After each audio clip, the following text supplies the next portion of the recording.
नमस्कार दोस्तों, मेरा नाम नीरज पवार है और आज मैं आपके सामने फिर से एक और रेनेटास नोवा का बहुत ही ज़बरदस्त रिजल्ट लेके आया हूँ। आइए मिलवाता हूँ आपको मैं। नमस्कार अभी। नमस्ते, मेरा नाम द्रौपदी पवार है और मैं मंडीदीप की रहने वाली हूँ। मेरे को जब से रेनेटास नोवा लिया है, जब से सांस लेने में आराम महसूस हो रहा है और अभी भी आराम है।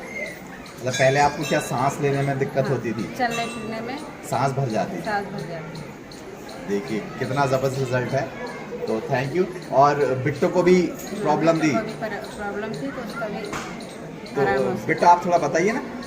मैं चलती थी तो सांस भर जाती थी, लेकिन अभी रेनेटास लिया है जब से नहीं हो रहा है। क्या बात है। तो आप क्या कहना चाहेंगे, रेनेटास सबको लेना चाहिए? लेना चाहिए। सबको रेनेटास लेना चाहिए। तो फ्रेंड्स, आप लोग को मैं यही चीज़ बताना चाह रहा हूँ कि एक बार लाइफ में आप रेनेटास नोवा को इस्तेमाल करके देखिए, आपके लाइफ में बहुत सारे परिवर्तन आएंगे, आप स्वस्थता के रास्ते पे आगे बढ़ जाएंगे। Thank you.